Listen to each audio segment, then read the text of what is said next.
என் ஆண்டு செய்ய முடியும். என் வாழ்க்கையில் கர்த்தருடைய நாமத்தை சொல்லுகிறேன். ஒரு சில நேரங்களில் கர்த்தர் பேசுகிற வார்த்தைகள், ஒவ்வொரு வார்த்தைகள் 100%. நான் எப்போ ஒரு குறிப்பிட்ட 5 வருஷத்துக்கு மேலே ஜோம் பண்ணியிருப்பேன்.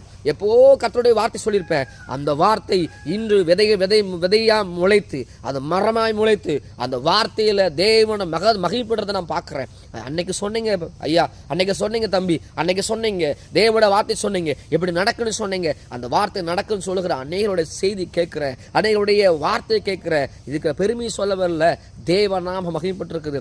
என்னோட கர்த்தர் என்னை அநேக நேரத்தை ஆரம்ப நாட்களில் நான் அதிகமாக ஆசீர்வாதத்தை கொடுத்து பேசுனவேன். நீ ஆசீர்வாதமாக இருப்ப, நீ ஆசீர்வாதமாக இருப்ப, நீ ஆசீர்வாதமாக இருப்பேன்னு சொல்லி கொண்டு இருந்தேன். நான் அப்படி தான் என்னோட ஊழியம் ஸ்டார்டிங்கில் நிறைய பேர்த்து நான் ஆசீர்வாதி நீ பிளஸ்ன்ட்டு இருப்பேன். இதுதான் என்னுடைய வாயில் வருகிற வார்த்தை. ஒரு நாள் கர்த்தனோடு பேசினார். நான் சீர்படுத்தும் அழைத்திருக்கிறேன். அநேக தேவ நாமத்தை சீர்படுத்தும்படியாக அநேகருடைய இன்னைக்கு கிறிஸ்தவங்களா இல்லை, வரதட்சணை வாங்குறான், ஜாதி பார்க்குறான், பொய் சொல்கிறான், ஏமாத்துறான், கள்ளத்தனமாக இருக்கிறான். அவனுக்கு உங்களோட ஆசீர்வதிப்பு சொல்லுவியா? அவனோட மனம் திரும்ப சொல்லு அப்படி சொல்லி என்னோடு ஆண்டவர் பேசினார். தேவ ஜனமே, தேவ பிள்ளைகளை, நான் சொல்லுகிற தேவன் எதற்கென்று உங்களை அழைத்திருக்கிறாரோ, எதற்கென்று உங்களை உருவாக்கி இருக்கிறாரோ, எந்த தரிசனத்துக்காக அழைத்திருக்கிறாரோ அந்த தரிசனத்தின்படி ஓடுங்க. எதற்காக உங்களை கர்த்தர் அழைச்சிருக்காங்கிற பர்பஸை தெரிஞ்சுக்குங்க.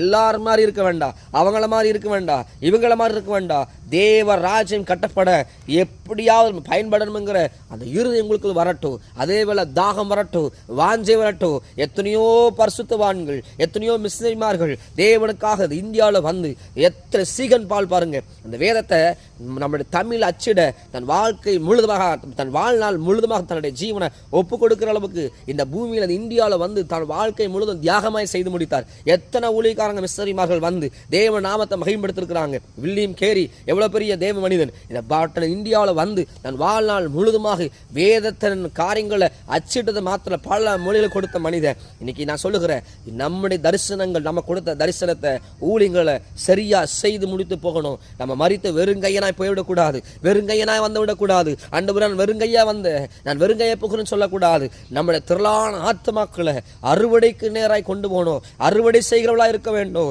தேவ சமூகத்தில் அநேக ஆத்மாக்களை தேவனுக்காய் கொண்டு போகணும். தேவ ஜனமே, தேவ பிள்ளைகளை, ஒரு நிமிடத்தில் எத்தனை லட்சக்கணக்கான உயிர்கள் போகுது, எத்தனை ஆத்மாக்கள் நரகத்துக்கு எதுவாக போகிறாங்க.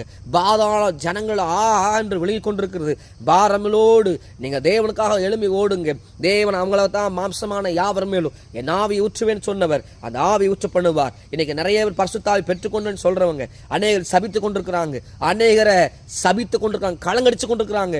களங்கடிக்கு கர்த்தர் ஒப்பு கொடுக்கல, ஆத்துமாக்களை தேவ சமூகத்தில் கொண்டு போகும்படியாகவே உங்களை அழைத்திருக்கிறார். அதன்படி கர்த்தருக்காக எழும்பி பிரகாசிங்க, தேவ நாமத்தை மகிமைப்படுத்துங்க. God bless you.